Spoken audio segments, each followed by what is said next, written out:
છું શારજામાં અને શારજામાં હું આવી ગયો છું યુઝ માર્કેટમાં. આ યુઝ માર્કેટ છે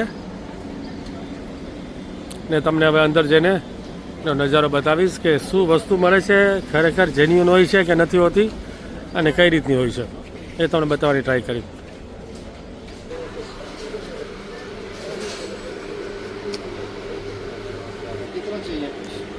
ये यूज में नया भी चीज़ मिल जाती है ना જેવું છે. અચ્છા આ બધી નવી છે. ઓકે 30 દિરહમ. પાકીટનું બહુ સરસ છે. મમ્મીને આ પાકીટ લેવાનું હતું. જો હેડફોન જો, ઇલેક્ટ્રિક દાંતીઓ, આ પાવર બેંક, ઘડિયાળ,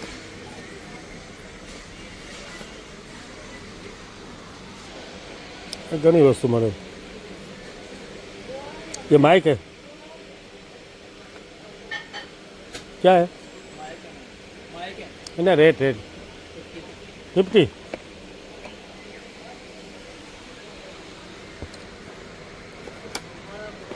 चार्जर भी हिंदी ओछું આવડે આપણે એટલે ગુજરાતીમાં બ્લોગ બનાવ્યો. અહીં કોઈ લોકો આવવાના નથી. લોકલ લોકો આવે જેને ખ્યાલ હોય એને, બાકી કોઈ ના આવે.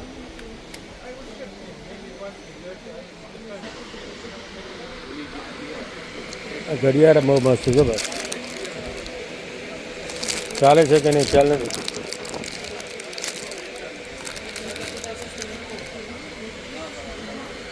ઇયરબડ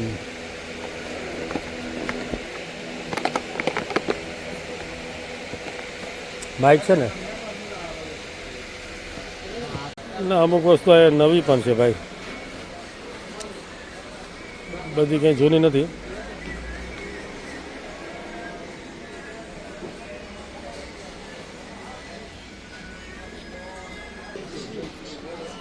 એક જગ્યાએ મોબાઈલનું પૂછ્યું એપલનું, 80 દિરહમ કીધા, પછી કે 50 દિરહમમાં લઈ જાઓ. અહીં શૂઝ છે, અહીં ઘડિયાળ છે બધું.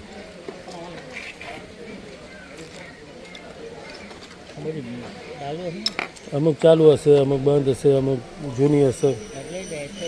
હા, કંઈ ખ્યાલ નહીં શું હોય, આમાં નક્કી ના કહેવાય. અહીં તો માર્કેટની શરૂઆત થઈ છે, હજી તો આગળ જોઈશું આપણે. અહીં પર્સ ઘણા છે, ફર્સ્ટ કોપી હશે કદાચ.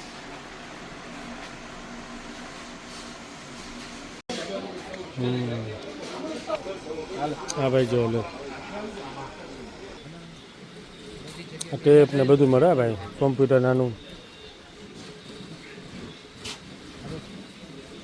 વાઈફાઈ ને રાઉટર, એમ જબરજસ્ત ભાઈ. હોલસેલના ભાવ. આ બહુ મસ્ત વસ્તુ છે, ભાવ નથી કરતો.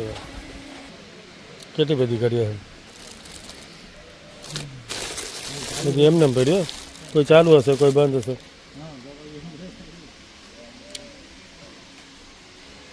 શું કરે છે?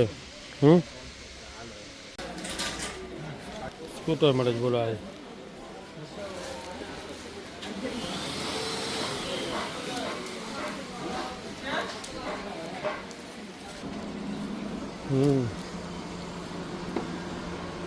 તો આ રીતે તમારી પાછળ જોવો છો એ છે આખું સેકન્ડ હેન્ડ અને નવું માર્કેટ, જ્યાં તમને ઘણી બધી વસ્તુ ભાવતાલ કરતાં મળી જશે.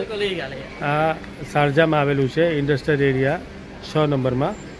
તો જ્યારે પણ તમે અહીંયા આવો ત્યારે મુલાકાત કરવાની ટ્રાય કરજો. હું હવે નીકળું છું કેમ કે પાર્કિંગનો અહીંયા ઇસ્યુ છે, એટલે વધારે નહીં રોકાવાય. તો આ જ રીતે મારો વિડીયો જોતા રહેજો, દુબઈ દર્શન કરતા રહેજો. Thank you very much.